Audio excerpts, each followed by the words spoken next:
fall through. Look, I keep this shit 50 times 2. Ain't no more heart in this game, I'm John Q. Colder than the avalanche, way above average. A fiend's taste sweet, told him make me an apple crisp. Left us in the valley full of bones, this where hope found. Child become a man, dark sands get broke down. Riding through Evanston with Mark Quad, telling me how them crackers turned his childhood to a ghost town. Poker stop, nigga, I lay that game down. I feel his pain, cause nothing is the same now. Let my light shine like heaven through a rain cloud. Glock have a fit like my child, no tangent. Try to warn them niggas, we bear arms like tarantula. Them other niggas rap, I make anthems. I really seen prophets under this banner. Made my enemies bow down on camera. Told my design I wanted black and white like a panda. I'm better than that nigga that sunk dirty Diana. Look, I move like a Brazilian, precious cargo. Spirit ancient, but I got a new semi-auto. Wave that bitch around like where's Wardo. Sleep if they won't, I cut through they Z's like I'm Zorro. Hate me for his name, so I gotta keep that steel clutch. Trust me, I'm not what you think. I squeeze till it click like Dorothy when the heels touch. The world got me dumb, I don't feel much. Ride around with Yara, just left the state bridge. Looking for a bitch better than Baby's kid. Remember I dropped Quiet Storm, I've been gone ever since. Still in the field, fuck them niggas on the fence, yeah.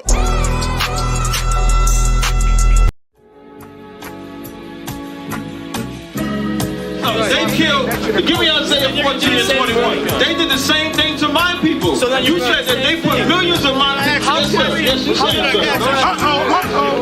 Should a murderer go to jail for murdering? Absolutely. Should a thief go to jail when he steals? Absolutely. Should a robber pay back the money he robbed? Absolutely. So why shouldn't the white man pay for what he did? That's right. That's right.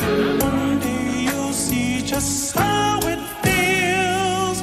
Payback is a dog. It's a dog. Payback is a dog. It's a dog. Payback is a dog. It's a dog. Payback is a dog. It's a dog. I'm in a hell of a hole, was never expected to grow. Just obstacle sat in the road, that a result of me selling my soul. The story I'm telling is cold, but yet it's what everyone knows. The white man's the devil is known. America was never a home, only a place of captivity, safe facility, hating, disfigure me.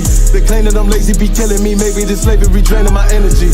400 years and counting, the trail of my tears is countless. Main fact that I'm here is astounding, but I can't wait till this shit is surrounded. Ready to tangle my king and the angel, be ready to rap. Crack in the sky, nuclear missiles will make it official. I'm capturing every cracker surviving.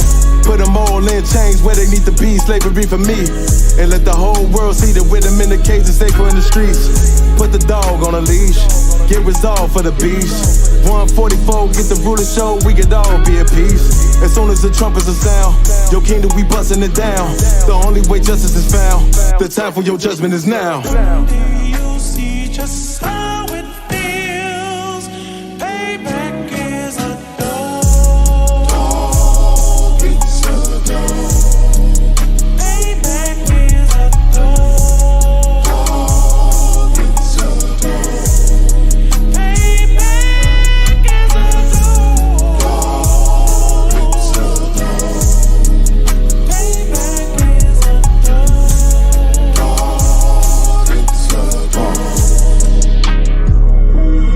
Look, ain't no remorse in my blood slim. It won't be no compromise. Now it's time to feed the worms. Watch his body turn to flies. I clutch iron while you trust the lies. The next Glock I buy gon' be Gen 5. I get it customized. And sending shots off like farewell. Praying payback come back around like a carousel. Still remember YAHANNA's words ringing in my head like bells. Said you in this body, you fit the Lord, fuck the cartel. Triangle choke, apply pressure to the game like I did Vondale. Payback's a bitch in a dress, she a bombshell. Revenge is served cold, I just hope they making oxtail. Glock fresh out the box, I swear it got that new car smell. Made myself a target in the world of mad shooters. Devils design fire for our babies to pass through it. In the day of our king's reign, I'll be overzealous. They bought my jealous, I bought brand new parabellums. One day you'll see just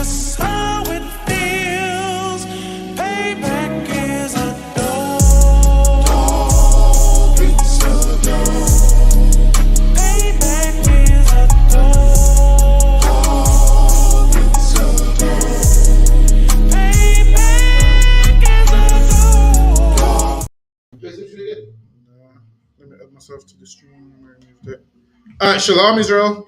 This is the I.S.U.P.K Wednesday history class. We're running a little bit late. Obviously, things happen, but we're going to get straight into the class. Just remember, check out Commanding General YAHANNA's radio show, Monday, 2 a.m. UK time. We have classes here, Monday through Friday. We have them in the physical school, Monday, Wednesday, Thursday, 7 p.m. till 9. We have them online Tuesday, Friday, 7 p.m. till 9. Friday, we also have the radio show on the ends. And today, we're going to get into the Templar Knights. The Templar Knights of the Holy Land. So we're going to find out who they are and what they did. So the Templar Knights was people that used to protect the pilgrims, because the pilgrims on their way to Jerusalem, the Muslims used to beat them up and stuff and used to attack them. So some men rose up and said, yo, we got to put a stop to it. They started off as small and they became large. They started off doing their own thing. Then in the end, they begin to get contracts and so forth. But we're going to get into the SHALAM and SHALAM.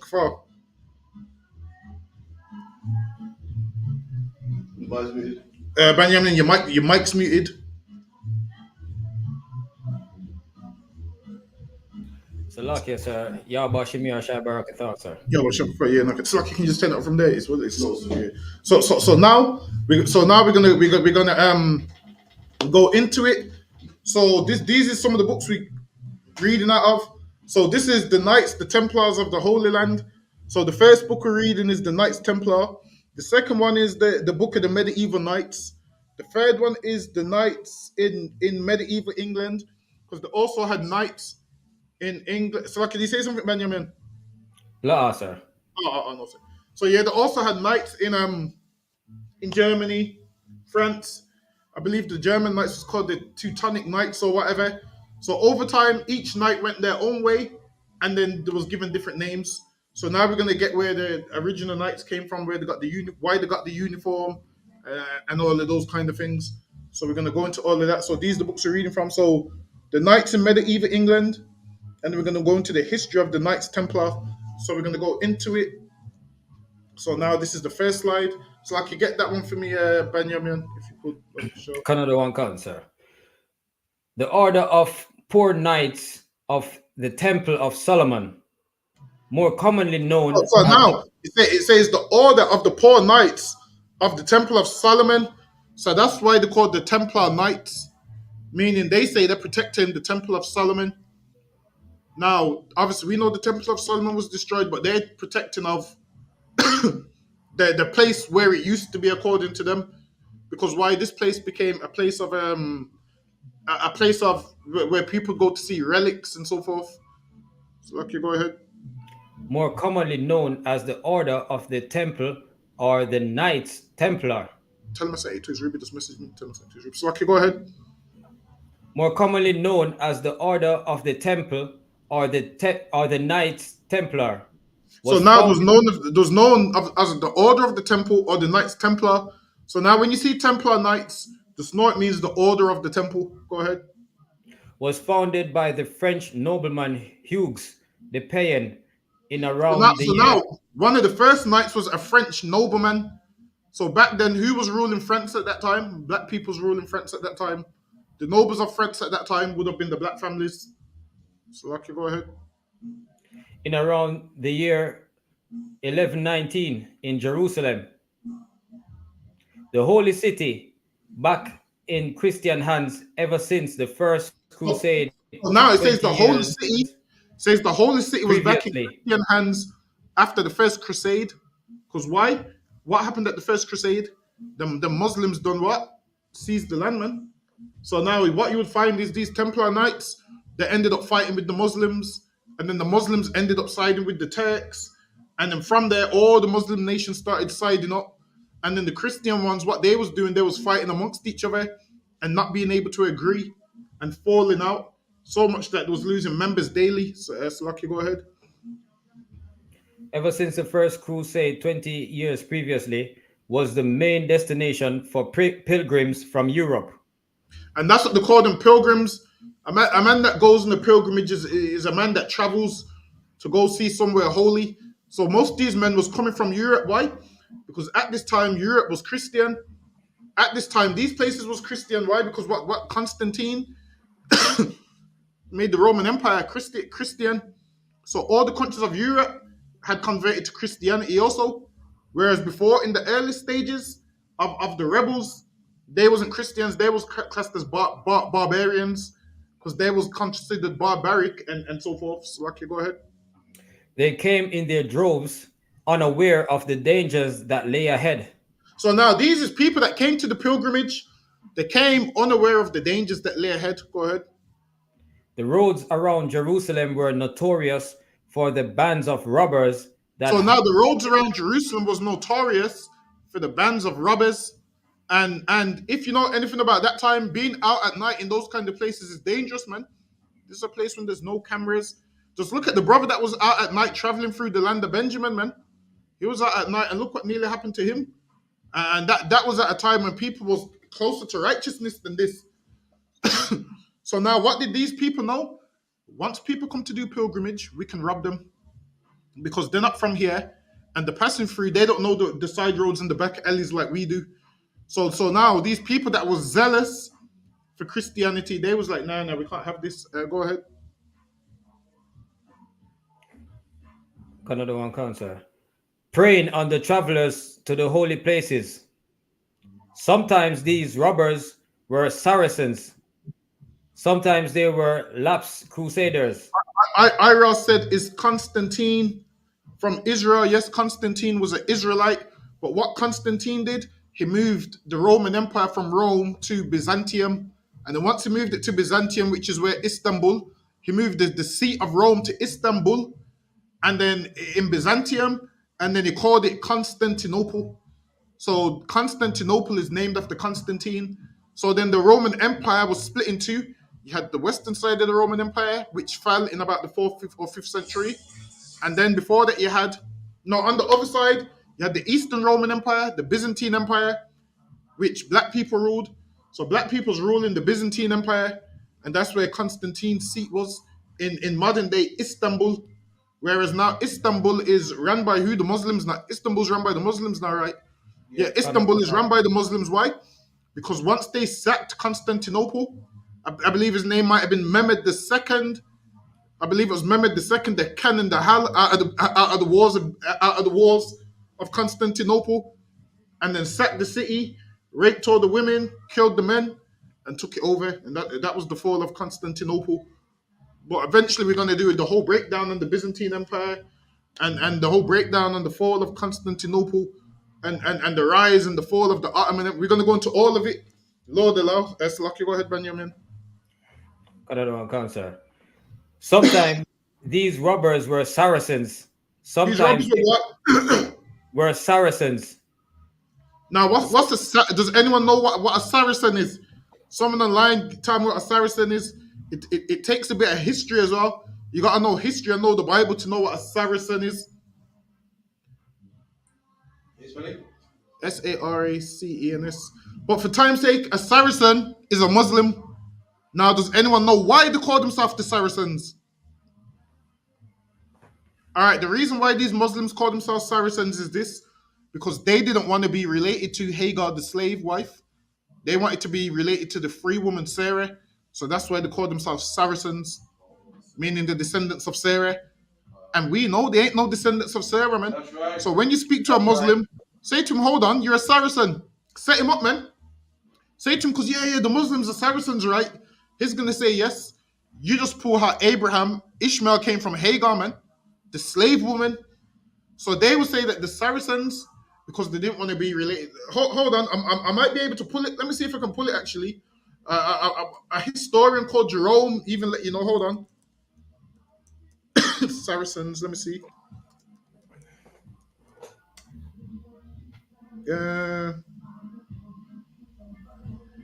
Hold on, let me see if I can get the Saracen definition.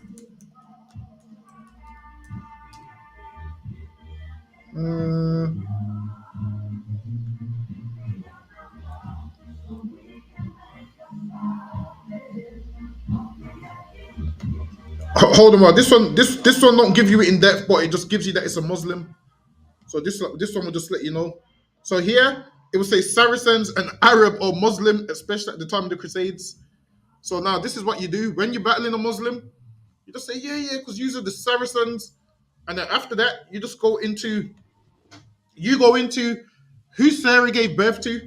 If anyone was a Saracen, we could call ourselves Saracens, not them, because they ain't related to Sarah. Sarah kicked them out, which lets you know Arabs want to be us so bad, man. Imagine they want to be us so bad that they're calling themselves Saracens. When you can't be a Saracen if you're not a descendant of Sarah. But because they didn't want to be related to the slave wife Hagar, instead of calling themselves the Hagarenes, they called themselves the Saracens. So that's what Saracen means. Really, Saracen would mean someone that comes from Sarah. But they wanted to be so fresh and free that instead of admitting to come from the slave wife, they called themselves Saracens. Lucky, go ahead, Benjamin. Canada and cancer. Sometimes they were lapsed crusaders. To counter this threat, Hughes the Pain gathered a group of nine knights together. So now to stop the Saracens from robbing people on their way to pilgrimage, this man here that was a French nobleman, he would have been, I believe he was, no, he wouldn't have, it was a Frank descent. So now he set up 9 knights because he was zealous for people doing their pilgrimage, and he didn't want them to get no trouble on the way. So he found 9 brothers and said, you know what? We're going to protect these brothers on their pilgrimage. Go ahead. Together to protect the pilgrims. Hughes and his... So that was his mission, to protect the pilgrims. Lucky, go ahead. Hughes and his brothers did not look like the knights of popular imagination. They had no money. Yeah, go ahead. So now in the beginning, these men had no money. These men started off as poor until they begin to get sponsors. Go ahead. They had no money, wore clothes that were donated to them, and suffered from a constant shortage of So these men, they had no money, and they wore clothes which was sponsored to them. So these men was doing this off their own back, protecting the pilgrims. So okay, go ahead. SHALAM, I.S.U.P.K. So now, SHALAM, YAHANNA. So now they was protecting the pilgrims off their own back. Go ahead. And suffered from a constant shortage of new recruits and equipment in the early years of their existence. In the beginning, they didn't even have an army. They didn't have no military power. They had nothing. All they had was zeal. All they had was faith and zeal. They said, yo, we're going to protect the pilgrims. Go ahead. Yet, by 1129, at the Council of Troyes, the Templars had become almost overnight the heroes of Christian Europe. Now, noblemen and kings started to see what these men was doing, and they said, yo, what you lot is doing is a good work. And then these men begin to get sponsors. They begin to get land donated to them, castles donated to them, houses donated to them. So much that these men became so rich that they began giving loans out to kings. That's how rich they became. Off of their zeal, they got so rich that they began to give loans out to kings. Lucky, go ahead. And between 1139 and 1145, the Pope issued a series of 3 papal bulls that a bull's like some written statement that stands or something. So now the Pope even started writing for these brothers. Let me skip this one for time's sake. Get me this one if you can see it. Or is it too small? So lucky, so I'm using my phone at the moment, so I won't be able to read off the screen otherwise. So lucky, no, sir. But I do have the Bible though here, so I can read the Bible. All right, so lucky. Another one, cancer. Such prominence so quickly after such apparently humble beginnings. So now it said that these men had humble beginnings. So what? They did have humble beginnings because they had no clothes, and they just went out there in their own clothes and wore donated clothes and said, we're going to protect the city. Go ahead. We need to take a look at the background to the Jerusalem in which they found themselves at their inception, and trace the history of the city itself, right back to the original Temple of Solomon. Well, now where Solomon's temple was, they claim that they built churches on there and stuff. So now you'll realize that with Constantine, after he adopted Christianity, he told them, listen, man, all the place where Christ was buried, the place where Isaac and them or whatever was, go put a church in those places. So you'll find in Israel, they say to put churches in all those historical places. Go ahead. The spot of the attempted sacrifice came to represent for the Jews their unbreakable bond with God. Let me skip that one. Hold on. Let me see if we need this one. Go ahead. Yeah, give me that Okay, one. so if I may, I Yeah, go think ahead. on the second slide before this one, it did mention that the knights, they were given total they were given total power, and that no one could answer to them, except it be with the pontiff, the pope himself. Yes, so they became so powerful that no one could tell these men what to do. The only people who could tell them what to do was the Pope. And then these brothers here, these knights, they had a leader over them. So their leader was called the Grand Master. So the Grand Master would speak with the Pope, and then they would decide what they want to do. And then afterwards, the kings of Jerusalem started getting involved. Because why? They was in that place.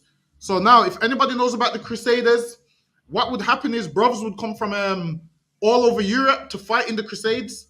But after that, they would end up going back to Europe. So then these brothers that was there used to be like, yo, so when they go, it's just us. What happens if they attack us when they're gone? So then that's why they started giving them land in Accra, which is up North Israel or wherever. Used to give them land there and temples and castles so they could stay there, so they could protect the people also. But they would only answer to the Pope. So, like, go ahead, Benjamin. The Crusaders who stormed Jerusalem in the summer of 1099 were a mixture of lords, knights, and vassals. So now it's And letting you know all these people, they're a mixture of lords, knights, and vassals. So, like, how can pull me up a vassal? Karuan Khanson. Go ahead, Benjamin. and all had been promised full remission of their earthly So sins. now, a lot of the brothers that was fighting in the Crusade wars is because they was promised remission of sins. Some of them was excommunicated, and when you're excommunicated, obviously all you're gonna do is come back home. So they was promised, if you do come and fight in the name of Jesus Christ, then you won't be excommunicated no more, and all the evil that you done will be wiped away. So men said, you know what? I'm gonna fight so my sins is wiped away. So that's why so much men came back and started to fight. Lucky, go ahead. For taking part in the crusade or pilgrimage, as it was called. The lure of remission also proved an enticing prospect for other, less savory characters. This latter group included convicted criminals and excommunicates who used the crusade as a means of escaping punishment back home. So these men used it as a means of escaping punishment. Go ahead. Thus, Salaki, other one. Go ahead. Salaki, if I may, sir, is vassal spelled? Sorry to cut you there, sir. Is vassal spelled Victor Alpha Sierra Sierra Alpha Lima? Yeah. Okay, can't. I've got it when you're ready, sir. Salaki. Yeah, go ahead. Give me a vassal. Okay, vassal, a holder of land by feudal tenature on conditions of homage and allegiance. Villain. So now that's what a vassal is. So now also there's a thing called a vassal state. So now if I run England and I'm stronger than France, that could be a vassal state, meaning them men are there, but really it belongs to me. They do what I tell them to do. So all these people here, they was the people that was fighting vassals. You had knights, you had sergeants, you had barons, you had all of them different ranks fighting. That's lucky. Go ahead. If I may, sir, a vassal state is a state with a varying degrees of independence in its internal affairs, but dominated by another state in its foreign affairs. Yep. So they have a degree of independence, but really they're not independent. You know what would be like a vassal state? Jamaica would be like a vassal state to England. Yeah, can't. Whereas you got some freedom, but do you have freedom? No. That's what a vassal state would be.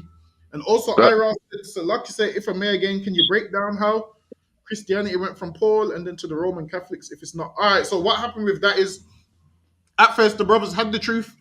Then over time, they was persecuted. Some of them held on to the truth, some of them didn't. And then you had Constantine, when they had the Council of Nicaea. and then the whole thing went left, because if anybody was teaching certain things, there was excommunicated. So now they had the Council of Nicaea. In the Council of Nicaea, they was like, yo, this is the doctrine we're going to teach. So now the bishops, which was invited to the Council of Nicaea, the ones that didn't agree to teach the paganism, they was excommunicated. And then the ones that did teach it, that's how Christianity was spread. So that's how you have your form of Christianity today.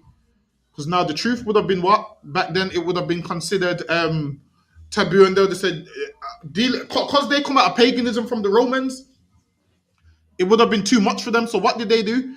Excommunicated certain bishops that didn't agree with what they wanted to teach the people. So those bishops and their church was excommunicated, and the only ones that stood was the pagan ones. And that's why going forward from there, everyone started to believe in paganism, because that's what you was taught by your pastor. That's what you was taught by your religious leader. Because the Council of in 325 AD in Nicaea, they decided what you can and what you should teach. They didn't change the Bible. They just gave you the breakdown for how they wanted it taught. So in that council, I believe they wrote 20 canons. And today you can read the canons, what they wrote. Most of the stuff that they wrote in the Council of Nicaea was about how the clergymen are meant to conduct themselves. So you still can find those notes today. One day we'll do a class in the Council of Nicaea, but the Bible wasn't changed there. I'm still waiting to read the part where the Bible was changed. And I've read the Council of Nicaea. I've read the Council of Nicaea, the Council of Chalcedon, the Council of Ephesians, and I ain't seen the Bible changed in none of them. People that tell you about the Council of Nicaea, this is the thing. They had councils before that. Why don't they go to like 51 AD? Is it 51 AD or something AD where they had the Council of Jerusalem? Why don't they speak about those councils? It's because they don't know history. They just know to follow what everyone tells them to say. Because you do know that there was 4 or 5 major councils that they had. There could even be as much as 8. It was either 4 or 8. I can't remember. I got the books at home somewhere. It's been a while since I ran over them. But they had tons of councils. And what you will find is, at the Council of Nicaea, all they wrote was a Nicene Creed. And the Nicene Creed was just what they wanted you to follow. Salaki, go ahead, Benjamin. Salaki, sir. I was saying, why don't they read it, the Council of Nicaea themselves? Exactly. And this is why you let them tell you the Bible's been changed, and you give them the Council of Nicaea, give them the book. Say, well, show me what was changed. Say, show me what was changed. And they can't tell you, because the Council of Nicaea was about what? Is Jesus God? And about the Trinity. And considering they changed it, why ain't the word Trinity in the Bible? Why ain't the word Trinity in the Bible, considering they changed it? Which lets you know how dumb these Christians are, man. Well, it is, these Christians ain't never ran into a real scholar that knows what he's talking about. That's right. Into a real scholar, you come to 394 Lodge Road and tell me the council. You tell me the Council of Nicaea has been changed, man. You tell me the Council of Nicaea has been changed, and we can battle whatever you want, man. We can battle with the Council of Nicaea, we can battle with the scriptures, or we can battle hand-to-hand combat. Salaki, reader. Listen, whatever you want to do, we can do hand-to-hand combat if you want. Salaki, that's right. Two in the UPK. That's right. Salaki, I'm joking. I won't battle your hand-to-hand combat. You just come to class and sit down and learn. We're gonna scare everyone away, Hake and Salaki. Yeah, that's what I'm saying, sir. You know what I mean? If they want it hand to hand, we're ready, man. If you want it, and want to learn something, we're ready with that too. However they want it, man. Which way you want it, man. However you want it, it's up to you. But yeah, I've been hearing the Council of Nicaea for too much years now. Remind me, one of the weeks we'll do the whole thing in class. Not just the Council of Nicaea, we'll do all of the councils. So the Council of Jerusalem, the Council of, what is it, Chalcedon or something along them lines. The council they had in Ephesians. We'll do the council. Those councils, and you do know those councils after the Council of Nicaea. I didn't know that. Yeah, there was loads of them. They had loads of councils, man. They had councils after Nicaea, and all the Council of Nicaea was about was, is Christ God? And they wrote a Nicene Creed. They wanted men to present themselves in a certain way. They had 20 canons that they wrote, and they didn't change the Bible at all. You can find the notes on the Council of Nicaea, the notes that they did write, and they didn't write no notes into the Bible. So anyone telling you the Bible's changed at the Council of Nicaea, it was about what doctrine should they teach. That's what it was about. Because why? They didn't understand the Bible. So if you got 10 people that don't understand the Bible, they would come together and see how best they could understand it. And they'll be like, this means this. I think this means this. Besides, those Shalak. men back there, they were so Christian. Them men back there, they were so Christian. They were Yeah, scared of the Bible, so they ain't gonna yeah. change. They feared God with such a fear that they wouldn't change it. Mm. That's lucky. Go ahead, okay. Yeah, I was just gonna add to what you said. That was heavy because I was just gonna say, just like the Christians do today, try to work out what the Bible says and make it fit their notion, what they're trying to explain something, and going by their own wisdom, not even doing it how yourselves do it, and the officers above us do it. Line upon line and precept upon precept, making things make sense. The council and I see it just like the Christians of today, just no different. So Yeah, lucky. exactly. Christians of today, they don't understand the Bible, but they read it in a way that they've been taught to read it. And the same thing happened. Right. I say they was just taught, yo, teach this. So lucky. Go ahead, Benjamin. Canada one cancer. Thus, when the city was safely in Frankish hands, most of the surviving crusaders returned to Europe, having achieved their objectives in Now taking these the they returned to Europe. So the Crusaders, after they've done their wars, they returned to Europe. So lucky. Go ahead. and also having absolved themselves of all wrongdoing.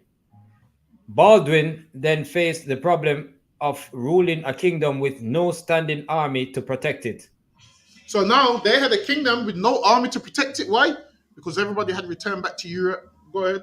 Hold on, I'm gonna skip this one for time's sake. Let me see what this one is. Uh, give me. Yeah, give me. Hold on. Yeah, give me from the 13 years later. 13 years later, things had got even worse. At Easter 1119, a group of 700 pilgrims was attacked by Saracens on the So now, road like to. we said, the Saracens was who? The Saracens was the Muslims who didn't want to be the sons of a slave woman Hagar. So they lied and called themselves Saracens, making out they come from Sarah. But if we read the records, we know the Muslims don't come from Sarah. So that's why they call themselves Saracens. So That's like right. when you battle a Muslim, just tell him you ain't no Saracen, man. You come from the That's slave. right. Say, look, man, you come from Hagar, and you just pull it in. I believe this might be Genesis 21 when Ishmael got kicked out. They come from Hagar, but they call themselves Saracens because it sounds better because Sarah was free and Hagar was a slave. So that's why Yeah. they call themselves that. Whereas Muslims, Sarah didn't like Muslims because she kicked Muslims out, because she kicked Ishmael out. Right. So you're trying to claim Sarah, but Sarah kicked your father out, man. Said, That's right. yeah, with my son. That's right. Yes, lucky. Go ahead. On the road, Salakia the one. Yeah, go ahead, Salakia. Yes, lucky. Go ahead, Hakim. You can say something. No, I wasn't. No, Salakia. Two up Alright. to Salakia. Yeah. Canada one can. On the road to River Jordan, 300 were killed and 60 carried off into slavery. So now they was taking people into slavery back then. So the Muslims, they're meant to be so righteous in the religion of peace. Now they was killing the people that just went to go and go and make pilgrimage to the land of Israel. So they started killing some and they took some off into slavery. Go ahead. And then Later eventually that we're year, going to go into the Arab slave trade one day as well. Because they've done a lot of slavery. So like you go ahead. later that year, the forces of Roger Bohemond II of Antioch's regent were ambushed and killed at the field of blood. This led to a flurry of requests and further aid from the West So and a now, council of church now they went back to the West for help. The West is where all over Europe. So they wanted help. Go ahead. and council of church leaders met in Nulbus in January 1120 to address the issue. At the time that Roger and his men met their fate on the field of blood, Baldwin's successor, Baldwin II, So had Baldwin, been Baldwin, those are the kings of Jerusalem. The most famous Baldwin king is Baldwin the Fourth. I don't know if you've heard of him. They call him the Leper King. They call him the Leper King. He's the king that had leprosy, and I think his leprosy killed him in the end. So Baldwin the Fourth, he even went on a crusade as well. Before he died at a young age, he died about 24 years old. So Baldwin the Fourth, he's known as Baldwin the Leper King. Yes, like go ahead, Benjamin. Baldwin's successor, Baldwin II, had been on the throne of Jerusalem for a year. It is thought that at some point during 1119, he granted an audience to two French noblemen, Hugues de Payens from Champagne and Godfrey de Saint-Omer from Picardy. Together with 7 other knights, they proposed to guard the pilgrims as they made their way to and So these from. men came to the king and they said they're gonna guard the pilgrims. Why? Because they heard about what happened to them pilgrims, how loads of them was killed. Go ahead. But they would not do so as regular knights. Go ahead. That's it on that side. Oh, so let me go to the next one. Get me this one. Let me see. Yeah, get me. Yeah, go ahead. The king approved the plan, and on Christmas Day, Hughes and Godfrey swore vows of poverty, chastity, and obedience before Baldwin. So these men swore these things before Baldwin because they took their office serious. So you'll find that these men, they used to abstain from women. There was monks. So a monk was like a man that's super religious, don't touch no women or nothing. Something I could never be. So okay, go ahead. Something I could. Baldwin. I concur with you, sir. Most High, listen, Most High in Christ. Lord have mercy. What a boring world it would. What a boring world it would be, boy. How can there's better men out there than me and you? So lucky. Huh? So like the other one? There's better men out there than me and you. I'm telling you, sir. I agree with you. They can go without a woman that's good for them, you know. Good luck. That takes strength. So lucky. Trust me. Go ahead, Benjamin. Before Baldwin and Warmond of Piqueny, the patriarch of Jerusalem, in the church of the Holy Sepulchre, and Baldwin gave them quarters at the Al-Aqsa Mosque. So now Baldwin gave them quarters at the Al-Aqsa Mosque. Now you might ask, why is there a mosque in Jerusalem? Why? Because after the First Crusade, the Muslims went there and knocked down what we had there and built their mosque there. So what did the Muslims do? On the site where they say Solomon's temple was, they put a mosque there. I believe it might be the Al-Aqsa Mosque that they put there. Yes, the Al-Aqsa Mosque that they've built there. So that's what they do. They knock down what we have, and then they put their mosques there because they want to be us so bad. So, like, you go ahead. What the Salaki other one? You're saying the Muslims want to beat us so badly? Badly, they want to be us so bad. Have you noticed everything that God gave to us? They want to take it for them. A true thing you're talking. They want to put a mosque there. We have their told they want to fast.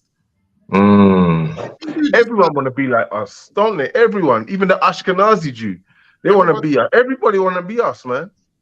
Listen, Apart from us. Apart from us. It's like, yeah. Everybody wants to be us. You'll see that these Muslims have had a perpetual hatred as much as the person has, man. It's like, go ahead, Benjamin. Mosque on the temple platform.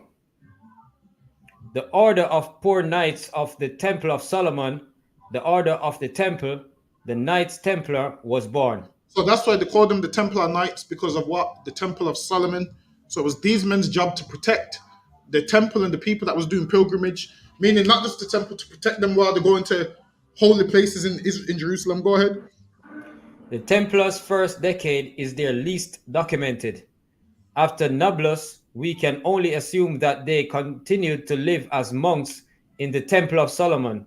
So now they was living as monks in the land that was given to them by Baldwin II. Go ahead. The Crusaders' name for the Al-Aqsa Mosque. And to protect the pilgrims who would arrive by boat at ports such as Jaffa. So now the pilgrims would arrive by boat. They're just thinking, yeah, we're going to pay homage. And then they would end up getting sold into slavery or killed by the Saracens. So these Muslims were just killing innocent people that just want to come and do pilgrimage. Go ahead.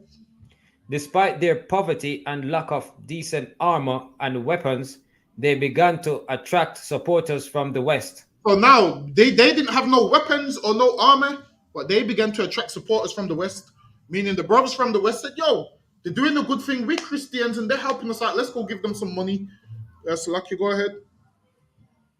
Salaki, sorry, for me, this sounds like, I think, you know, they've got the game Assassin's Creed. Yes.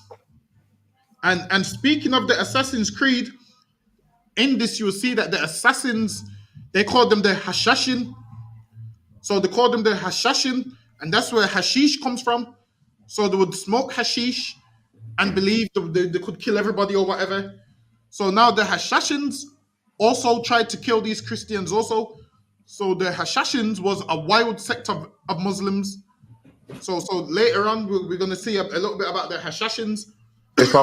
If I may, sir, those assassins, yeah, did they actually achieve greatly in their conquest? No, because the Mongol Empire wiped the floor with them, man. So it So didn't matter what you believe. Then, you can smoke hashish as much as you want, no matter, they were kind of deluded then. so well, as you see them, you see like how you got Muslims today, then you got the Shia Muslims and so forth. Right, There was a different sect of Muslims. So these ones right, lived in like the wild. okay, These ones right, lived in, like, the wild, and then would smoke hashish and would try and attack people. And then they had like a few soldiers, and then they had an army, small army, and then the Mongol Empire, which is the East Asians, the Mongolian Empire came and wiped the floor with them, man. And then after that, the Hashashins, they're no more because they wiped right. the floor with It's, them. prob- it's probably right to say that I heard General Mahaiman say one time, if you smoke weed, how are you gonna defend yourself or your family? Because you're calm and relaxed and whatever else, you're high. You can't defend yourself, and that's probably what happened with them. I would say. Would you agree, other one? Nah, with them, they was just outmatched. The Mongol had like one of the largest empires, so they was outnumbered. So they Right. Okay. and wiped the floor with them. So even if they didn't smoke weed, they would have got dealt with. Yeah. They stood no chance Right. against the Mongols. But Selassie, Right. go ahead, Benjamin. Go Kind of answer. answer. As soon as Hughes arrived in Europe, things appeared to start moving very quickly. The Templars received their first grant of land in the West So now with the a, Templars they received land. So they received land in the West. They also started to receive land elsewhere. Go ahead. with a house, a grange, a meadow, and a tenement in province. Let me skip Begin. this one for time's sake. Go ahead. Hughes' visit to England resulted in the establishment of the first Templar house, So or now, so now they had a Templar house in England, man. One that really, if it was still open, we should go and visit it. I'm sure it might have closed down a few years ago, but the Templar Knights had a house in England, man. They had a house in London where I believe they turned it into a museum if it's still there. So there's a Templar house right in London. Go ahead, get me this one. I'm trying to skip through some of these for time. So okay, go ahead. You want me to have a go, other one, and try and read? Give me it from the What? second paragraph if you can see it. So like just one moment. It's the last one at the bottom. Oh, the second one here. Okay. The Latin rule advised the brethren how to admit newcomers to This the is how order this is how they chose knights to allow knights to enter. Go ahead. and how they should be vetted before being sworn in. And now, listen, they didn't just take anyone. You had to be vetted, man. Meaning they didn't take no little soft people in, man. All these men that was Templar Knights could handle themselves. All of them was skilled in war. They were skilled in war. So don't think the Christians that you see today are the same as the ones they had back then. These men No, back then were riding around on horses and killing things, man. right. Go ahead. Good one, cancer. At what age newcomers Slovakia. At what age newcomers could join boys being advised to wait until they were old enough to bear arms? So they had to wait until they was old enough to bear arms, meaning carry weapons, man. Don't let this form of Christianity lie to you that you shouldn't carry no weapons, because them man back there, they was carrying, Right, man. They was bearing arms. right. Don't let these Christians of today tell you, you shouldn't bear arms. Now, if it's legal in your city to have arms, man, bear arms, man, you do it, man. Now, if Mm, it's illegal, then don't do it. But if it's legal, you bear arms, man. Don't be mm, don't be soft your whole life. Be a man that can defend himself. And them early. So, go ahead. Salakia, the one. Sorry, no, go ahead, Salakia. My bad. I didn't know. Yeah, man. When you leave your house, you know what, yo, I can defend myself, man. Be a man that knows you're capable and can defend yourself. Lucky, go ahead. Yeah, I was just gonna add to that, because yeah, like you said, what you said was heavy. I mean, the Christians of today deceive you is in to say, put down arms and be soft and turn the other cheek, which don't mean that,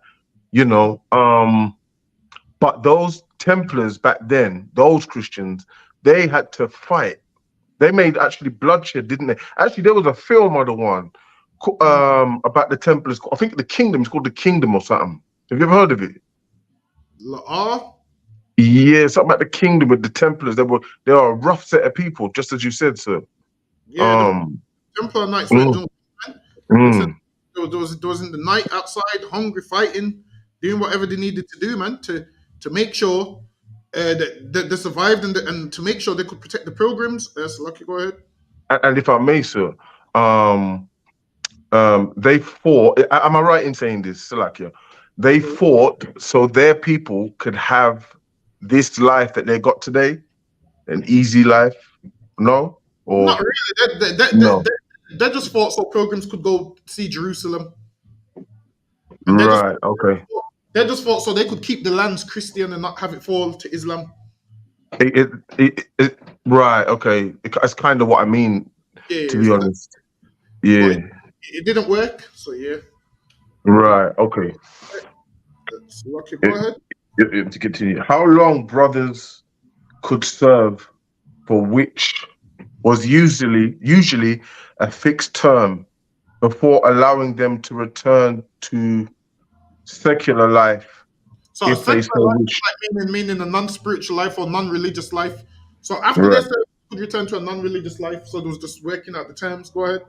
Right, could one answer. How to reprimand miscreants and what offenses would lead to a brother to be expelled from the order. So now they had they had things in place to make sure people ain't messing about because they took their work. But hold on, I'm gonna skip this one for time's sake. Because actually, give me the bottom part. Actually, give me from actually read them from where you was reading from. Right, one moment, please. To be expelled from the order, such as deserting the battlefield, leaving a cattle without permission or via an unauthorized exit, and so on. Knights were to wear white habits. So now this is why the Templar Knights wear white. You've seen that white outfit they wear with the red cross? Yeah. This is where they would get their uniform, because before they came with no uniform. So then once they became an established movement, they got uniforms. So they was to wear white. The bottom part just tells you that they're to refrain from sex and all of those things. So yeah, go ahead. And Salaki, just to add to that, Jamaica, that's where Jamaicans get the word crosses from, right? I don't know if they get it from there, but I know they get it from some form of Christianity. Yeah, the crosses. I think it's to do with the crosses, sir. You know the crosses that the Templars wear, and when they came over, they used to say crosses. I think. Am I right, Benjamin? So I think that's it. It's more. I'm thinking it's more to do with Christ carrying the cross and his trials. So they would say trials and crosses. Seen. All right then. Okay, that's another one. That's one I haven't heard. So lucky the one. No, sir. You want to read on this bit here? Yeah, give me this one. Homosexuality, which was seen as being as bad as killing a fellow Christian. Well, now the Templars, they weren't into homosexuality either. Go ahead. Idle talk was forbidden, with brethren expected to spend their free time maintaining the horses, equipment, and clothing, or spending time in prayer. That's how serious they took their job. The great. You want to read that other one? Yeah, go on. the great chronicler, who was writing a generation later, believed that it was at this meeting that the Pope conferred on the Templars the right to wear a red cross on their white mantles. So now they had white mantles, their outfit, and then this is why they put the red cross on there, because this allowed them to die martyrs. Lucky, go ahead. Right, Khan. Which symbolized their willingness to suffer Martin. Slaki, say that word there. Slaki, the one is it martyrdom? Martyrdom. Martyrdom. Okay, Khan. In defending the Holy Land against the infidels. Infidel is a non-believer. So that's why they have the white outfits and the cross on there, because they believe this cross gave them the right to die for what they believe in. Hold on. So Slaki, so an infidel is not the same as a barbarian then. Same thing. It could be the same thing, but infidel's more a non-believer, and a barbarian was just a man that's barbaric. All right. So they're different, but they could be synonymous depending on who's saying it. Because while it is an unbeliever, could be barbaric. So it varies. Hold on, let me see if I want this one. All right, this is talking about them just needing extra help. Hold on. Bear with me. Let me see if I need this one. Was under Ascalon. No, drop that one. Go ahead. Yeah, give me this one. Khan, as the Templar grew from being the original 9 soldier monks sworn to poverty. For time's sake, with this one, this is just letting you know as the temple grew, they had a leader which was called the Grand Master. He was the ruler over the order. Let me see. So now this one here is letting you know that the knights was exempt from paying tithes. Was exempt from paying tithes, but was allowed to receive them. And they was allowed to keep all the stuff they stole took from the Muslims. So whatever they took from the Muslims, they was allowed to keep it, and they only had to answer to nobody but the Pope himself. Yeah, that's just a legal thing for them to do what they want, isn't it? Really. So now this right here is the Council of Troyes. This is once they became official at the Council of Troyes. Let me skip that one for time's sake. Go ahead. Yeah. But it was not to last. Israel was occupied by successive invasions from the east. Israel was invaded from invasions. Go ahead. First by the Assyrians, and then in 586 BC. Actually, hold on. Give me the one at the bottom. The top one here is just talking about what the Assyrians did. Sir. By the early Salakia, I don't mean to take up your time, other one. This is Israel here that we're talking about in 500 AD or something. 500 AD. What was it? What's Salakia? The time frame would have determined if it's the blacks, Hispanics, or Native Indians, or was this is us, isn't it? This is us, right? Yeah. This is us. Right, Khan. At what point was this us, sir? Was this in the Dark Ages? Must have been around it. This is in like 1100s. It varies. You had Crusades earlier and later, so now it kind of moves back and forth. So what you would have had is some brothers would have obviously fled Jerusalem in 70 AD. The ones some didn't. Like while it is, don't think that every Israelite left Jerusalem in 70 AD. Not all of them did. That was more for the brothers that believed in Christ that was getting killed and so forth. Now the ones that were just Roman citizens, they stayed in Rome, they stayed in Jerusalem, they stayed there because they what the people wanted. So not everyone had left Israel, if you get what I mean. Right. Can't say understood. The one. So only the ones that believed in Christ was basically being persecuted and so forth. The ones that came to Passover, those was the ones that was trapped in the city.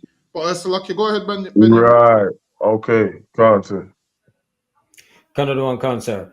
By the early 4th century, Jerusalem was becoming a holy city for a second faith, that of the new religion of Christianity. In 312, the Roman Emperor Constantine converted, and he ordered that churches be built over the site of Christ's birth. So now they say where Christ was born, Constantine told them, yo, build the church here, build the church here, build the church here. So the people that was going back from Europe to go make pilgrimage, they was going to those places that Constantine had the people build. Go ahead. And those of his crucifixion and resurrection in Jerusalem. So now that's what I was going back to see. So okay, go ahead. So now, yeah, give me this one. So now, also, the whole bank setup came from the Templar Knights. They're the reason why you have banking today, because they're the original bankers. They started off the banking because all that money they had, what would they do with that money? They would give loans to your kings. So okay, go ahead, give me this one. The Templars, quite early on in their history, developed a reputation for being reliable bankers. So now they set up reliable bankers. So the same way you have banks today, these are the start of where your banks came from. Because the Templars, they set up banks. So they set up banks where they could deposit your money, where they could give out loans. So they set up the banking system how you have it today. Go ahead. Salakia, sir, is that because to protect them from robbers and stuff like that when they were going on their pilgrims? Yes. So they would have like a tower where they would keep the money, and then they would have knights guarding that tower. And then other people would be like, you know what? Let me leave some of my stuff there. And then they got all this money to be able to do these loans. Why? Because people started to donate land to them, donate buildings to them. And then over time, all of that turned into money. So they was loaded. And then once certain kings were going to war in Europe, now war cost money. So then those kings wouldn't have the money. So what would they do? They would come to the Templars and be like, yo, I need a loan for this much. And then they would take that loan. And then when they make the money back, they'll pay that loan back to the Templars. If I may, sir, if I could. So, you know, the banks of today, right here, you know, were basically they got profited of our they were, you know, what we say about, you know, they got so much money from free labor, slavery, right? The banks and things, right? From sugarcane and whatnot. But here you're saying the Templars, right? Yeah. They were bankers themselves. They were good with money. I mean, are we looking at two different time frames, or how do they join, or do they join together? If you understand what I mean. They don't join at all. These Templars didn't enslave no one. These Templars got free land from rich noblemen donating the land to them because they was doing a good cause of protecting the pilgrims. So they was giving the land. And then over time, once people start giving you so much things, you end up becoming rich. So all that money they had, they would leave it inside their little tower. And then whoever needed money, they could, and if they had a good relationship with the Templars, they could come and ask for a loan. And then they would give them a loan. That's how they got. How the white man got his money is all of that slave labor, and then he started borrowing people money and charging interest. So right. He got his money for free. These Templars actually basically work for their money. Right. I got you. So they actually work for their money. Oh, so basically the money that they got and was given to them was basically slave money anyway, right? Is that what you're saying? Which was given to who? The Templars. Yeah, it was slave money from our slave. No, because the Templars was before slavery. Okay, right. Thank you. That put it in context for me. Yeah, the Templars before slavery. Slavery is around what, 1600s? The Templars 1600s. Right. Okay. In the year 1000. Okay. Right. So slavery's not even been a really long time then. 1600 till now, what, 24, right? 2024? About 400 years. It's not even, yes, boy. Okay. And before that we was ruling? Yes. Yeah, god damn. So we were ruling longer than we are in captivity then. So like, I say that again. We were ruling longer than we have been in captivity. Basically, when I say we was ruling, don't think it was like rulership, because we was being attacked on every single side. So it's not like a free rulership where you're actually ruling. We was being attacked from every single side. You had the Arabs attacking us. You had brothers fighting each other. We was in a position where the oppressor couldn't lie to us like he can today. We was in a better position, but we still didn't have brotherhood. Right. Okay. So it's like that. And so, like, if I may, Mhm. so okay, so if I may, we were also dispersed on all over the world. Yeah. So back then, what you'll find is all the brothers that was coming from Europe and that was fighting, they would have been of noble families. So most of them would have been brothers, but not all of them, because some of them would have had their servants fighting as well. Hold on, where was it with this one? Right. It's like you said. That was sorry, I forgot. This one. To get this one, let me just check this. I think I can get this one. Let me just zoom in a little bit. Okay. First bank. They developed a system of credit notes whereby money deposited in one Templar's prosperity preceptory could be withdrawn at another So now upon production of the this credit note. banking thing, meaning if you go to one Templar building and you've got money in there, you could take it out in another Templar. You see like how you go to one bank and you can go take your money out in the next branch of the same bank. Yeah, saying like that.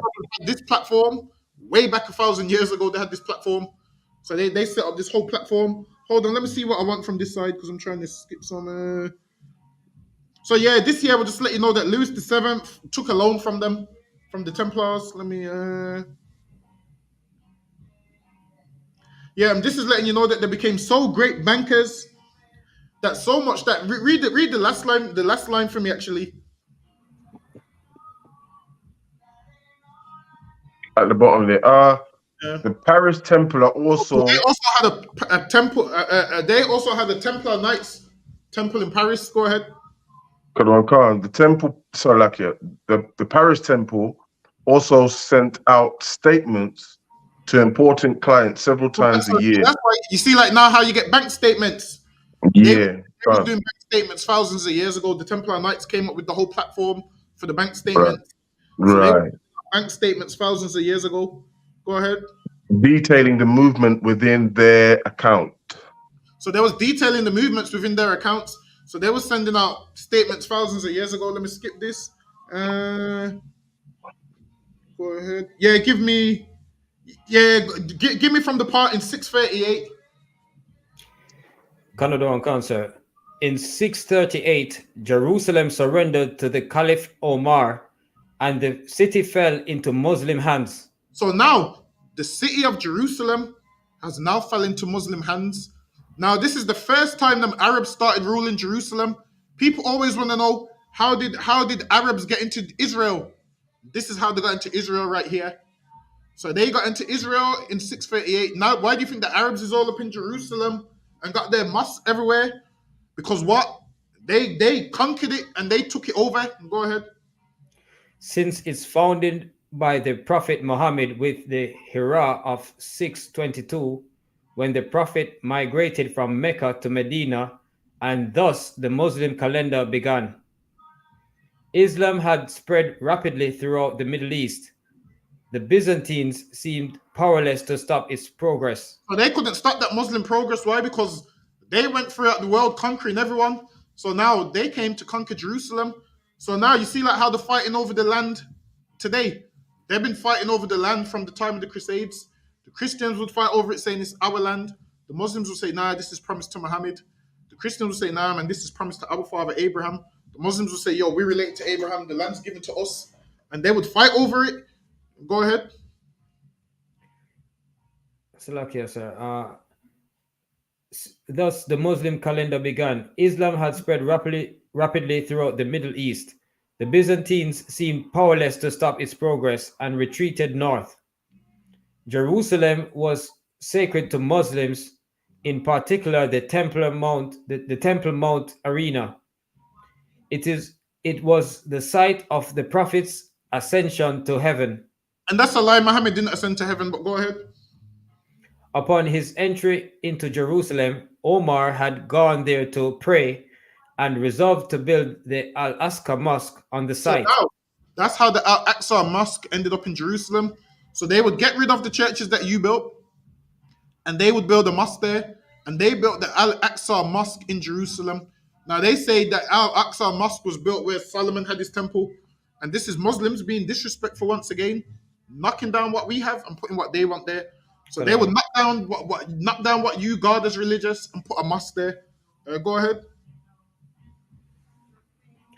A second, even more impressive mosque was built on the Temple Mount, the Dome of the Rock. So now there's a temple called the Dome of the Rock. So they went in there in the year 600 and started building all of these things. Go ahead. So Salakia the one. Go ahead.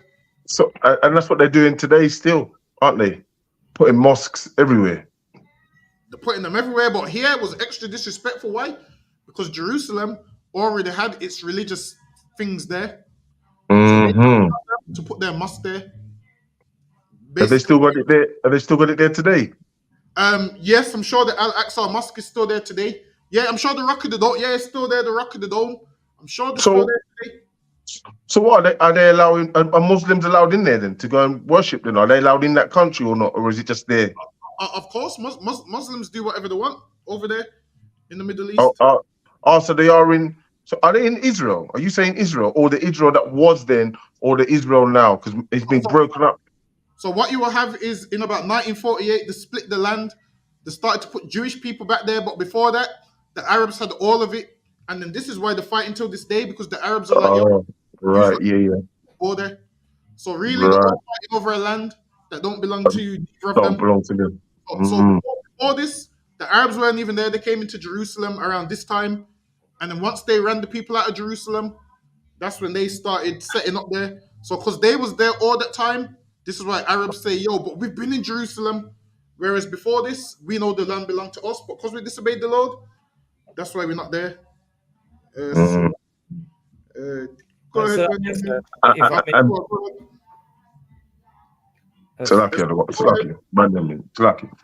Salakia, so if I may, the Muslims, they have the audacity to put set up their mosque on Solomon's temple. Exactly. When they claim that they have Christ in the Bible as a prophet. Exactly. So it's a total disrespect for them to do that. Exactly. And what they've done is they've gone there and they've set up a mosque, and now they be worshiping, doing all of that, and so forth, knocking everything down. I believe once they conquered somewhere in Byzantium, they what was it called, man? They had one of the tallest buildings ever. What they did is they had pictures in there in that church, and what the Muslims did went and put plasterboards over all the images and wrote Arabic writing on the images. We're gonna go into Byzantium probably in a few weeks. So yeah, they plasterboarded over it, and now once they remove those plasterboards, they tried to remove the plasterboards. The Muslim was like, you only can remove a few. So they turned it into a museum, and I think they've turned it back into a mosque again. So, go ahead, Benjamin. Jerusalem was further than ever from Christian hands. So it was further than ever from Christian hands. Why? Because the Muslims had it. Go ahead. That's it, sir. Oh, that's it. So okay. All right, get me this one. Hold on. Go ahead. Come on, sir. I got it, Benjamin. Sir. On Tuesday, the 27th of November, 10:95. Give me the part from where it says 4:10. So now this is when they had a council. It was telling everyone, yo, stop fighting. We need to fight those people in the east. So go ahead. He called instead that their energies be better spent fighting the infidel in the east. So and the thing is this is what us as black people should do. That's right. We should stop fighting each other. Yeah. And put our energies together and combat this devil that's ruling over us, man. That's what we should do. The little fights that we fighting. Why don't we stop those little fights that we're fighting and combat this devil that's oppressing us? And returning Jerusalem into the arms of Mother Church. So now they was like, yo, we need to turn Jerusalem back into the arms of the Mother Church. Why? Because they knew that these Muslims was in Jerusalem and they built a mosque and getting all their worshippers to come to the mosque. and then all of them are moving into these places once they've took it over. And these Christians are what? Outside of the land, barely allowed to go back there for pilgrimage. Some of them would be killed if they tried to go back there for pilgrimage. So they was calling a council saying, yo, we need to come together and do something. Go ahead. Kadawan Khan. The crowd was ecstatic with cries of deuce low. Yeah, just read it. Basically, what that means is God wills it, meaning God's will. So they all scream God's will. Go ahead. Kadawan Khan, God wills it, echoing from the city walls. A bishop and a cardinal immediately knelt before Urban and begged to join the campaign. The first crusade had begun. So now the first crusade had begun. Go ahead, get me this one. Can you get that Benjamin? Sir, marched south, taking Nicaea in June of the following year. Edessa and Antioch both fell in 1098. So this is all the crusades of when they started to lose lands. Go ahead. And the Crusaders finally arrived outside the walls of the Holy City on 7th June 1099. Jerusalem finally fell on 15th July after a ferocious bloodbath. It was the first time it had been in Christian hands for 461 years. So now the Arabs was ruling Jerusalem for 461 years. So it took these Christians 461 years to get Jerusalem back. Go ahead. One of the Crusades' leaders, Godfrey the Bullion, after refusing... Yeah, go ahead. The Crusaders made the tactical blunder of decamping to a position on the east of the city, unlike their original position, go ahead, which had been well supplied. This new eastern position had no water and also faced the best fortified section of the city walls. With rumors that a huge Muslim army under Zengi's son, Nur ad-Din, was on its way, the Crusaders lost their nerve and retreated. So now they had that a Muslim army was on its way, so they retreated. Go ahead. The Second Crusade was over. So now the Second Crusade, the Crusaders lost. The Second Crusade, they lost horribly. They lost so bad that people were starting to say, yo, I think you lot got paid off. Hold on, for time's sake, I'm going to see if I can skip some of these. Yeah, go ahead, give me this one. There were more serious practicalities. However, although Jerusalem was in Christian hands, the majority of the population were still Muslim. So though Jerusalem was in Christian hands, most of the population was Muslim. Why? Because most of the population had moved there when the Muslims had it for like 450 years. So that's why most of the population was Muslim, because most of them had moved into the area. Go ahead. They remained second-class citizens unless they converted, but were allowed to choose their own community leaders, and as long as they paid their taxes on time, their Christian rulers were content to let them be. That's where Christians went wrong, because Muslims would never let you be, man. These Christians was content to let them be, meaning let them live there as long as they're paying their whatever they need to pay. Hold on, let me see if this is one that I need. Yeah, go ahead. As has been noted, grandmasters always had Saracen secretaries. So now the grandmaster was what? The ruler of the knights. And they had Saracen secretaries. I don't know why you would do that. Saracens, Arabs. So they had Arab secretaries. So now if they capture the Arab or whatever, just remember not every Arab would have been Muslim. And not every not every white man and black man would have been Christian. So back then people was joining different religions as will. So Lucky, go ahead. And it was not uncommon for Templars to learn Arabic. And now these Templars are meant to be Christians, but they're learning Arabic. I don't know why you would even want to do that. So Lucky, go ahead.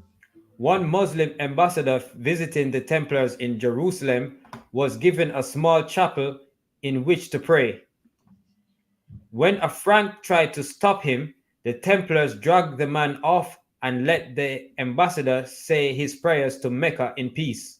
And these Christians, it seems like they just wanted peace. Why? Because when one of them Arabs tried to pray, one man said, nah, you ain't doing that here.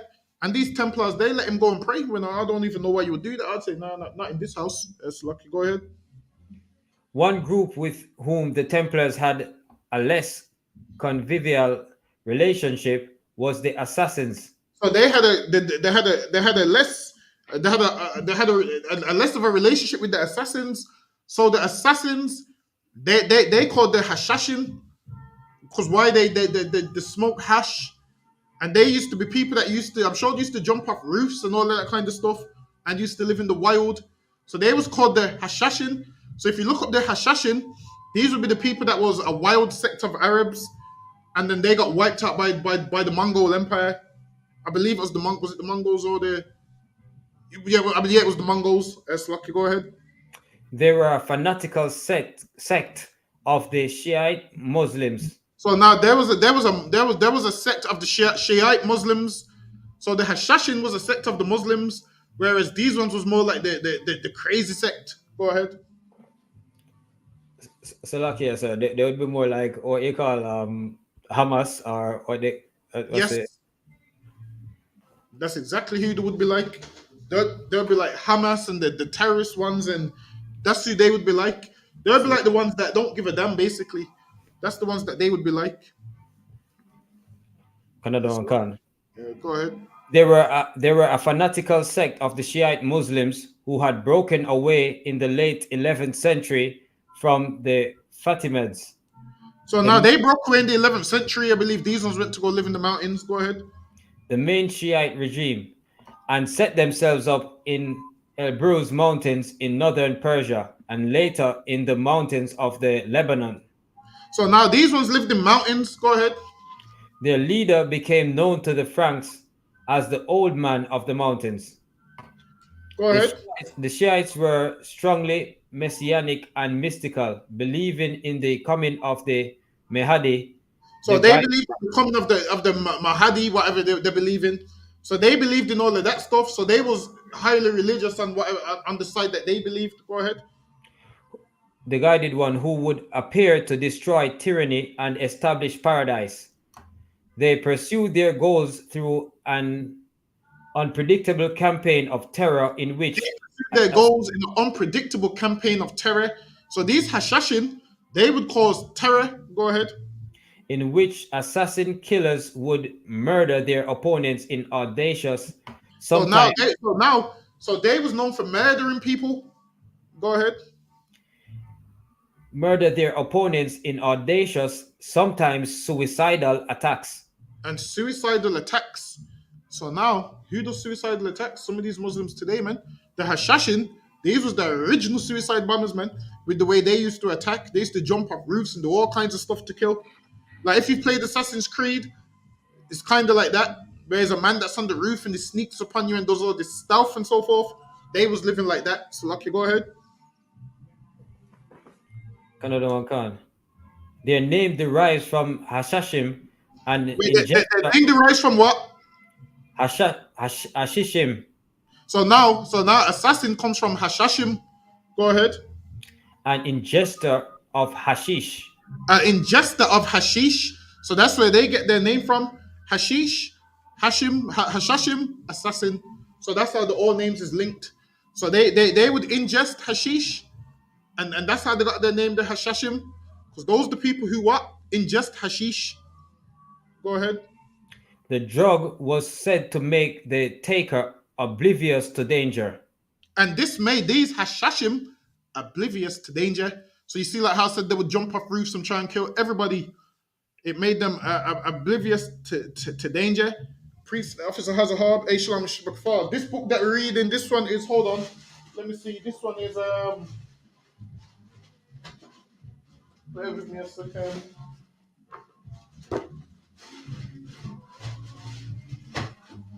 This one is the history of the Knights Templars.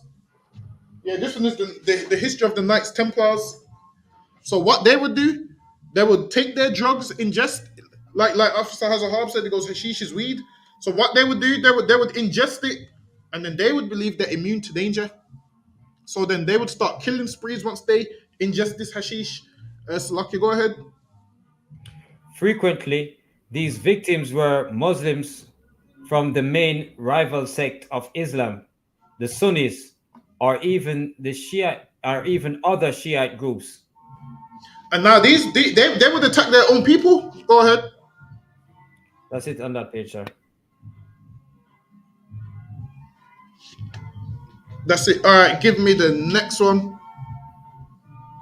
Yeah. Salad Din Yusuf, more commonly known as Saladin, had been one of the Muslim generals who had played a prominent part in keeping. So Saladin was one of the Muslim generals. If you know anything about Saladin, this was a man that was skilled in war. Saladin was a man skilled in war. That's lucky. Go ahead. Qadar Khan, keeping Amalric forces at bay during the Egyptian campaign of the 1160s. Go ahead.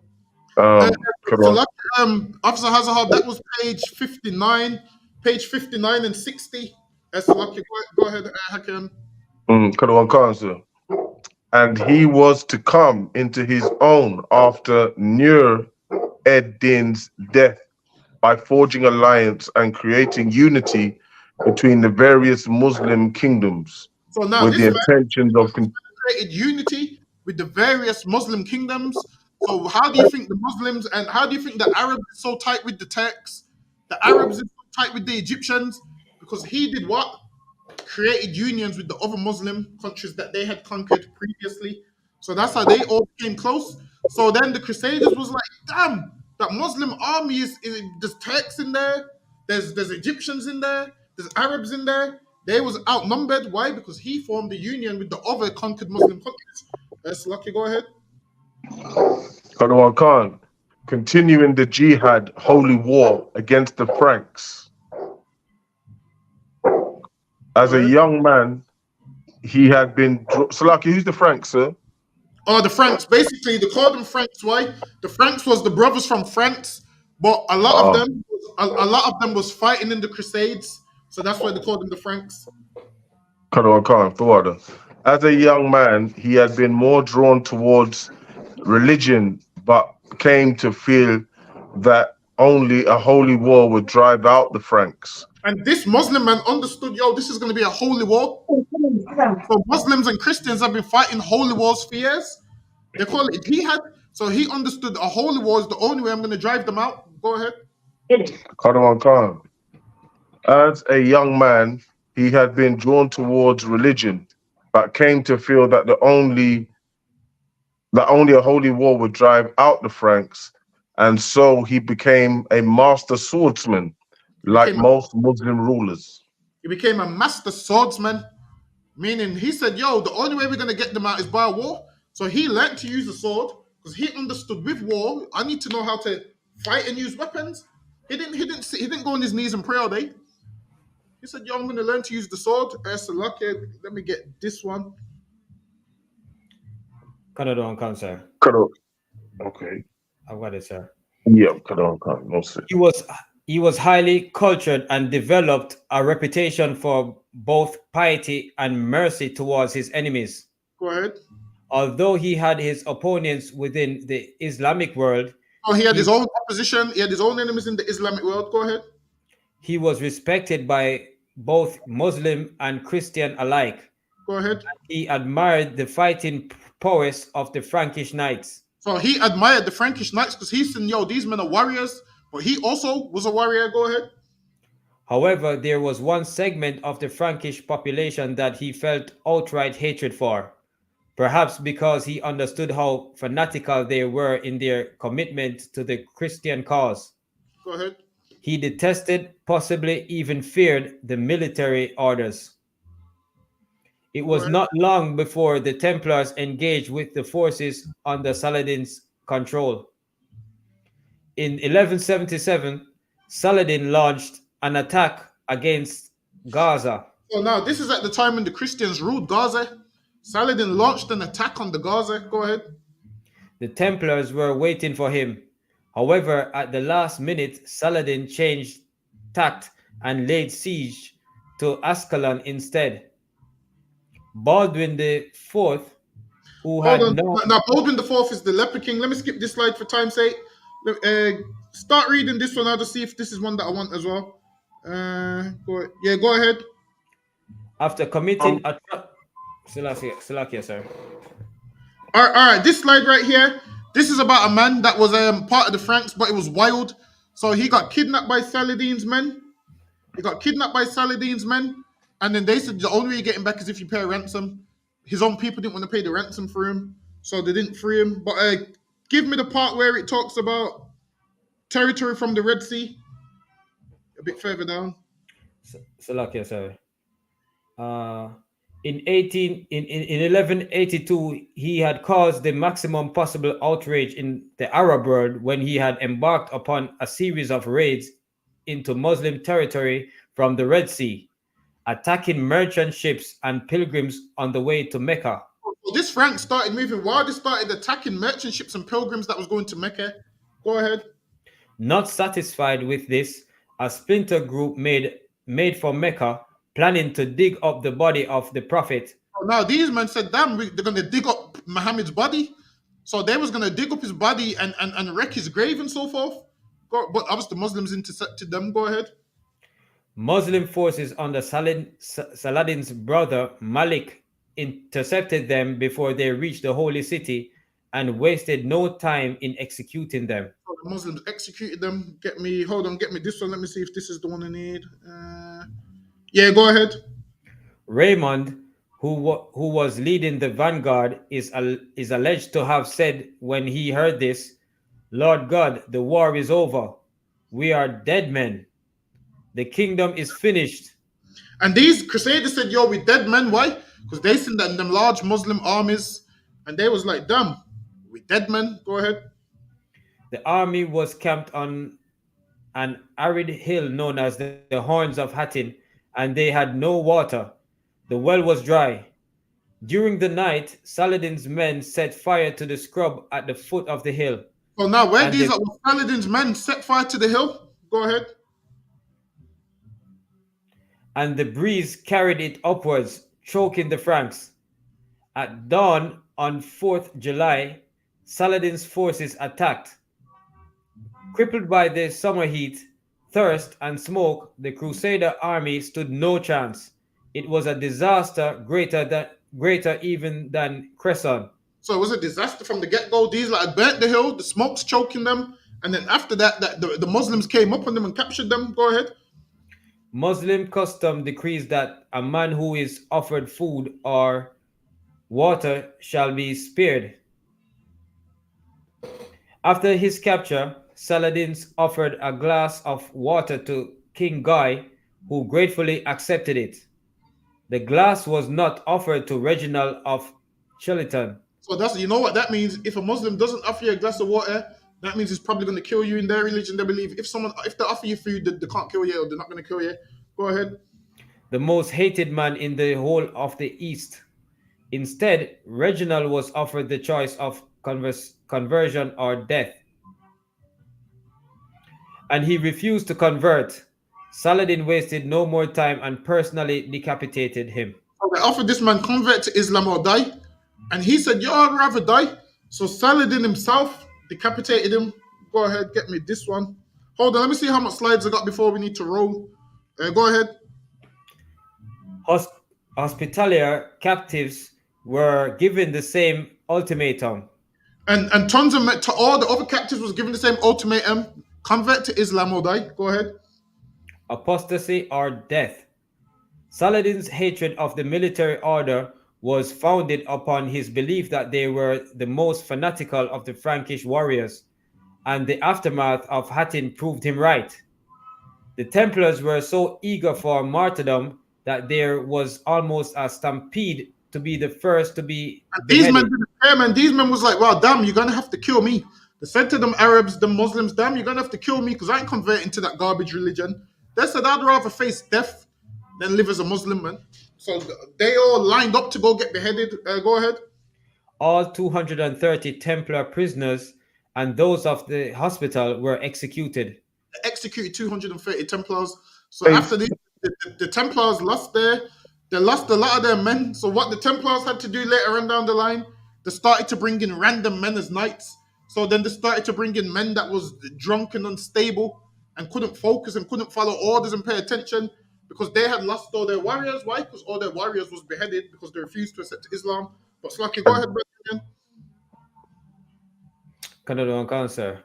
Only Gerard the Right Fort was spared.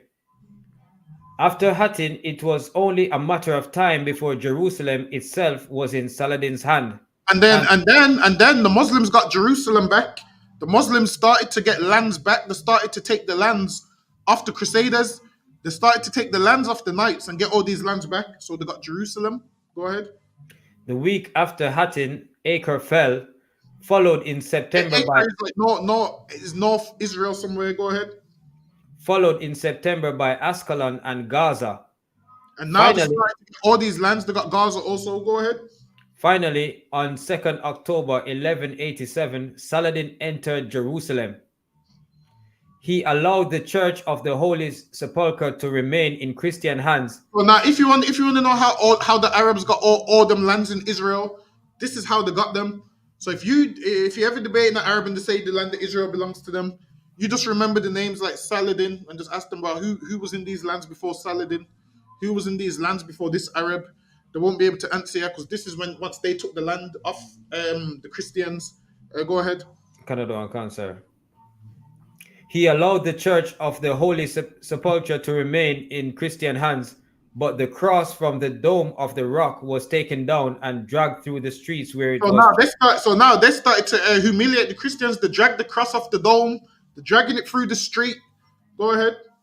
Where it was trampled upon and beaten with sticks.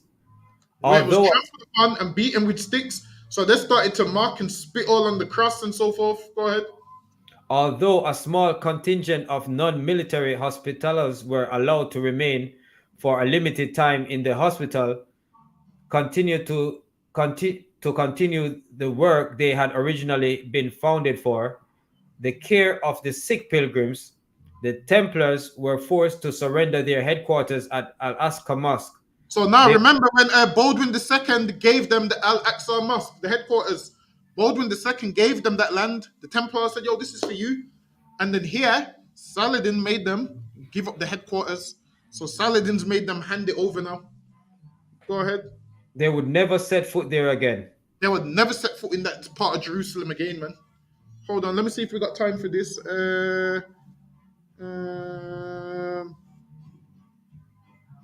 Yeah, give me this one, actually. I'll make this the last one. Sir. The Franks had no time to put their house in order before a new crisis loomed. When in early 1244, war broke out once again between Egypt and Damascus. This time, Egyptian forces were bolstered by... So really, Damascus, that belongs to us also, man. I'm sure that was promised to Abraham also. So, Lucky, go ahead. This time, Egyptian forces were bolstered by the Khwarezmian Turks, a tribe of ferocious nomads. So now the Turks have now got involved now. So imagine all through this, you're finding out that the Muslims was getting more Muslim countries to get involved, and all the Crusaders had was Europe that would fight and come and go. They wouldn't stick around. They would just come and go. After the Crusade was over, they would go back home. Because at one of the Crusades, Richard the Lionheart, who was a black man, he was fighting in one of the Crusades. And in the Crusades that Richard the Lionheart was in, they whooped the Muslims, man. They whooped the Muslims in that crusade. And then obviously Richard the Lionheart, I believe he returned back to, is it France or England or somewhere? But Richard the Lionheart, he was the king of England at the time, I believe. And the crusade that he was in, because Richard the Lionheart was a warrior, so much that they call him the Lionheart. So he was whooping the Muslims in one of the crusades, man. And then obviously once they returned back to Europe, these Muslims would then attack. And the West was too far for them to just come overnight. So it would take like weeks for them to get over to Europe to say to them, yo, we need help. So Lucky, go ahead. Egyptian forces were bolstered by Khwarezmian Turks, a tribe of ferocious nomads of mercenary persuasions. They flooded south from their base in Edessa and on 11th July attacked Jerusalem. The city finally fell a month later on 23rd of August. The bones of Godfrey the Bullion and other kings of Jerusalem were disinterred. So now they attacked Jerusalem, and then the brothers that was dead in their graves, they started digging up their graves and desecrating their bones and so forth. So whenever people say to us, so why don't we find the bones of people in the Bible? Because what you'll find is once people conquer land, they destroyed the graves anyway. Like we went over this last week in the catacombs class, whatever they want for relics, and these Muslims was destroying all the graves anyway. The graves of the people that you was coming to visit, guess what these Muslims was doing? Destroying those graves, man. Why? So it's an extra disrespect to you. So of course you're not going to find no bones there. Go ahead. The city finally fell a month later on 23rd August. The bones of Godfrey the Bullion and other kings of Jerusalem were disinterred, and the church of the Holy Sepulchre was set alight. Jerusalem. And now they set the church alight. So now they're burning all the stuff that the Crusaders would have had there. They're burning everything down now. Go ahead. Jerusalem would never again be under Christian control. Wait, Jerusalem would what? Would never again be under Christian control. Jerusalem would never again be under Christian control. Why? Because the Arabs is now ruling and they're burning everything down. And the reason they're burning everything down is why? So you have no reason to come back there. I mean, if you've got monuments there, you're going to want to go and visit. So they're like, yo, if we burn it down, they got nothing for them to come back and visit. Go ahead. But worse was to follow. The Khwarezmians headed south, joining forces with the Egyptian army at Gaza. So now the Turks started to join with the Egyptians now. All these Muslim nations is joining up. Go ahead.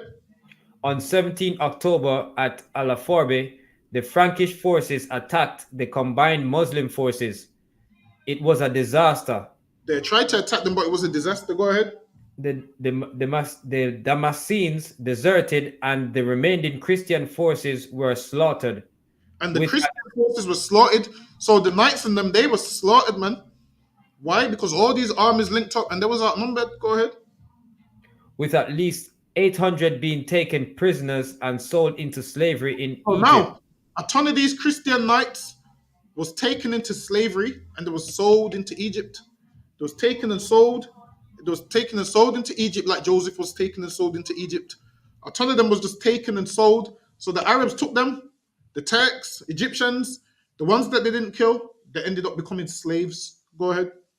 Among them was the Templar Grand Master, Arma de Perigord, who disappeared into the bowels of the Egyptian jail and was never seen again. So now the Grand Master is the leader of the knights. They said this man disappeared in the jail and was never seen again because obviously they would have murdered him.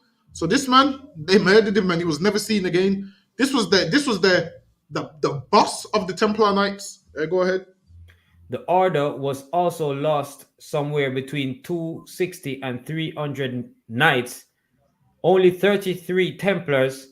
So imagine all them knights was killed and loads of them was sold, and only 33 knights survived that whole onslaught, which means they lost at least 70% of their members. Go ahead. 26 Hospitallers and 3 Teutonic Knights. Teutonic Knights, I believe a Teutonic Knight was a knight from Germany. Yeah, Teutonic Knight is a knight from Germany. Go ahead. Returned from the field. The following year, Damascus fell to the Egyptians. The following year, Damascus fell to the Egyptians. The Egyptians started ruling over Damascus, and that was that. And so lucky we were up on the time. We didn't even get halfway through. If anything, if we don't switch gears, we'll probably finish it off next week. With that, clap it up. That's the end of the class. So lucky, Hakim, you got the security announcements. I still haven't got them, you know. That's terrible. Salaki, I'm gonna get it. Salaki, I really haven't got it. Yeah, don't worry about it. All right. With that, you can. So say that. Yeah, no, sir. Also, remember, we have class tomorrow, 7 p.m. till 9. The scripture breakdown class. For Wada, for everyone logging in. For Wada to Hakayan and Banyamyan and everyone online. We was running a bit late this week. Next week we're going to be on time. So lucky, because we didn't even get halfway through. Hakan, you can call it. God, Israel, Amajim. Amarjim Shabbat. Amarjim. Barak. Yahweh Bashim Hawashai Barakatah. Yahweh Shem Yahshua Kafam. Yajimatah. Class dismissed. So, like everyone, I'm gonna get the sheets for next week. I'll get it now. So, Yeah, like, remind me. I'll send it to you. Kadawan Khan, Tawada. Appreciate All right, it. the Shalom Israel will be here tomorrow. Shalom, shalom. All right, Shalom, Lord of Christ. Shalom, sir. Excellent class as usual. Listen, Most High in Christ, Shalom, Lord of Christ. Yes.